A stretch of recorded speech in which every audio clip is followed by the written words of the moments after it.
Scene pun berganti malam hari di distrik barat laut. Terlihat Yodaiha sedang berlatih.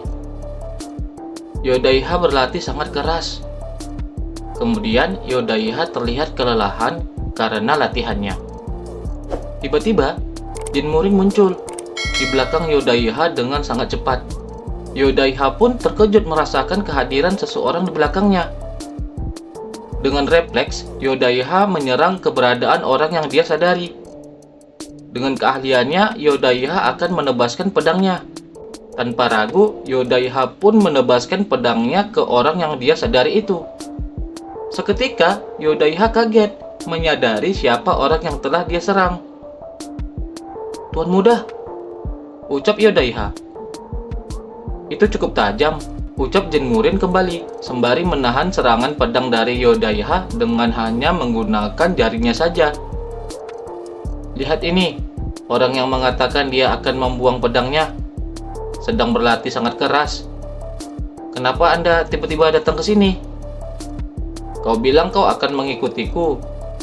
Kau harus menunjukkan padaku lebih banyak tentang apa yang bisa kau lakukan. Kalau kau tidak ingin kena pukul, tahan seranganku," ucap Jin Murin sembari bersiap dengan pedang kayunya. "Selama itu bukan pertarungan hidup dan mati. Kemari, tuanmu." Seketika, ucapan Yodaiha terhenti, menyadari betapa besarnya perbedaan dirinya dengan Jin Murin. "Aku mengabaikan fakta bahwa lawanku adalah tuan muda," gumam Yodaiha sambil menahan serangan Jin Murin dengan sangat keras. "Itu berat, tetapi tidak terlalu berat untuk diabaikan," gumam kembali Yodaiha sembari mengeluarkan tekniknya yang bernama Speed Sword. Kemudian Yodaiha menyerang Jin Murin dengan tekniknya itu. "Mereka bilang dia adalah tuan muda Madorim. Dia pasti memiliki suatu bakat," pikir Yodaiha, sembari terlihat Jin Murin dengan mudahnya menghindari setiap serangan Yodaiha. "Dia sengaja menyerangku setiap kali aku membuka celah. Ketajaman ilmu bela dirinya juga tidak buruk. Itu adalah pedang yang dipakai Madorim untuk memburu demon. Itu alasan mengapa Sekte Supreme Sword enggan melakukan konfrontasi langsung. Seni bela diri yang telah dipelajari dan dikembangkan di sini selama beberapa dekade tidak bisa dikalahkan oleh Sekte Supreme Sword yang baru berdiri kurang dari 10 tahun, pikir Jin Murin sembari melihat Yodaiha dengan tekniknya akan menyerang kembali. Lalu Jin Murin menyadari serangan yang akan dilakukan Yodaiha itu. "Kau bahkan tahu gerakan itu," ucap Jin Murin santai sembari melihat pergerakan teknik Yodaiha yang datang dari sisi belakangnya. Teknik yang dikeluarkan Yodaiha itu dengan sangat mudahnya dapat dihindari Jin Murin. "Aku jadi gila. Aku merasa harus berjaga-jaga meskipun aku tahu dia tidak bersenjata," pikir Daiha dengan sangat frustasi. "Jangan khawatir. Ototmu tegang dan kau menggunakan kekuatan yang tidak perlu," saran Jin Murin ke Daiha. "Ototmu tegang dan menggunakan kekuatan yang tidak perlu? Jangan mengabaikanku," ucap Daiha dengan kesal, sembari menyerang kembali Jin Murin. "Dengarkan baik-baik. Aku akan bercerita tentang warrior paling terampil di Murim. Masing-masing dari mereka memiliki aura dan momentum uniknya masing-masing. Kalau kau tidak bisa mengatasinya, kau akan kehilangan kepalamu bahkan sebelum kau bisa menunjukkan kekuatanmu sepenuhnya." Terlihat Murin menahan serangan pedang Daiha dengan mudah. Kemudian, Jin Murin mengeluarkan sedikit teknik pergerakannya ke Daiha. "Itulah perbedaan antara preman dan ahli bela diri," ucap Jin Murin sembari terlihat pedang kayu Murin sudah berada di depan wajah Daiha. Seketika, Daiha pun terkejut melihat itu. "Aku merasa seperti aku telah ditipu. Apa memang ada perbedaan sebesar itu? Dia tidak langsung menghindari seranganku. Dia sengaja melakukan itu agar aku putus asa," pikir Daiha dalam benaknya. "Ini berbeda dari apa yang kudengar dari para tetua. Mereka mengatakan bahwa tuan muda hanya memiliki sedikit pertahanan diri dan energi internal 10 tahun, ucap Daiha sembari tertunduk setelah dikalahkan dengan mudah oleh Jin Murin. "Aku tidak pernah mengatakan hal seperti itu. Mereka pasti mendebaknya dari apa yang aku katakan tentang tidak belajar seni bela diri dari ibuku. Jelas Jin Murin ke Daiha. Jadi, siapa Anda sebenarnya? Tanya Daiha. Ya, aku akan menjadi salah satu dari 10 tuan muda terhebat di bawah surga, ucap Murin ke Daiha. Seketika, Daiha terdiam mendengar ucapan Jin Murin. Tanpa sebab, mereka berdua tertawa terbahak-bahak dengan ekspresi yang bodoh. Kenapa hanya ada orang seperti ini di sekitarku? Gumam Jin Murin.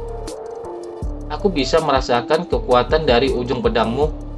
Kau bilang kau akan bertani, tapi kau sama sekali tidak menyerah dengan pedang, ucap Murin ke Daiha.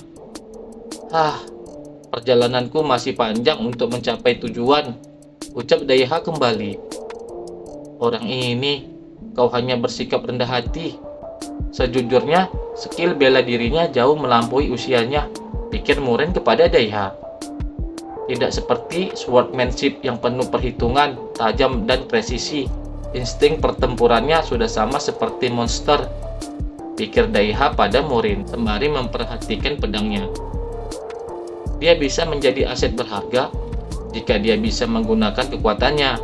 Tapi karena dia tidak bisa menggunakan kekuatannya dalam pertarungan, kurasa dia tidak seharusnya menjadi pengawal, ucap Jin Murin pelan, bicara sendiri. Tuan muda, apa yang Anda pikirkan? Tegur Daiha bertanya. Keluh Murin menghela nafas. Tampaknya mereka menyerahkan urusan mereka di ibu kota kepada para buruh dan fokus pada penyelesaian kasus hilangnya para pemimpin cabang. Jadi itu berarti sekarang hanya ada tentara bayaran di selatan. Ingat Murin kembali perkataan Tuan Zhang di rapat yang lalu. Ini dia. Ya, ini, ucap Murin sembari terlihat Daiha merasa bingung melihat tingkah Murin. Ambil pedangmu dan ikuti aku, Daiha. Ada tempat yang harus aku periksa, ucap Murin ke Daiha. Tuan muda, kemana kita akan pergi?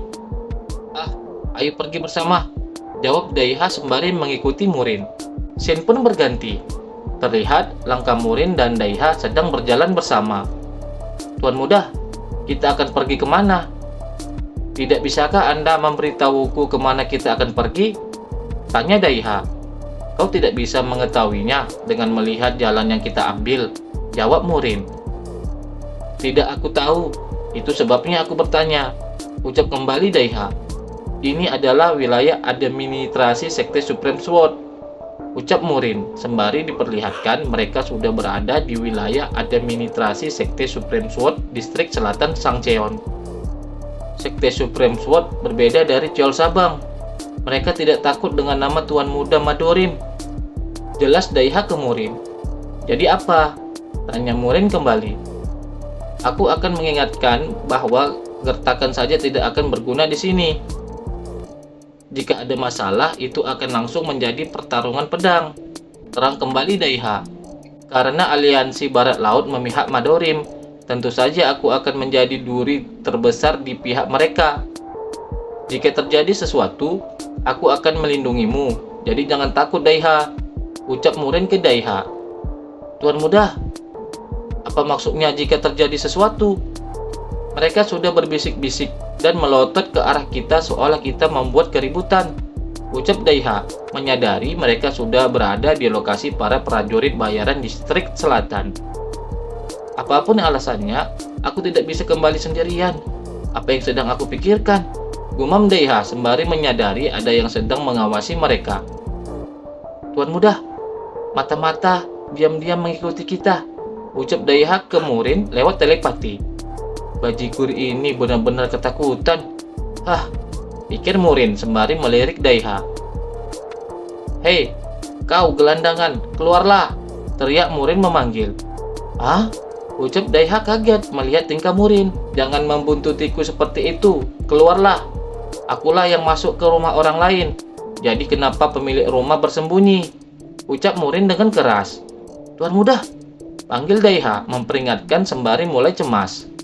Diam sebentar. Pria di sana keluar. 2 orang, 3 orang, 8, 9, 14, 19, 20, ucap Murin sembari menghitung tentara bayaran yang keluar dari persembunyian mereka satu persatu. 30, ucap lagi Murin meneruskan hitungannya. Lalu terlihat semua para tentara bayaran itu sudah berkumpul mengepung Murin dan Daiha. Setelah itu Daiha dan Murin pun saling bertatapan dengan raut wajah yang datar. Ini cukup banyak, ucap Jin Murin pelan sembari memalingkan wajahnya dari Daiha. Sekarang, siapa di antara kalian yang menjadi pemimpin? Maju, ucap Murin ke tentara bayaran distrik selatan yang berada di sana. Itu aku, jawab seseorang. Oh, sahut Murin sambil melirik arah suara itu. Aku adalah pemimpin prajurit bayaran di ibu kota. Aku Mu Qin Pyo, terang pria itu memperkenalkan dirinya. Dia adalah pemimpin pusat tentara bayaran yang bernama Mu Qin Pyo. Ah, jadi itu kau. Aku datang untuk menemuimu, terang Murin kembali. Kau datang untuk menemuiku, tanya Mu Qin Pyo.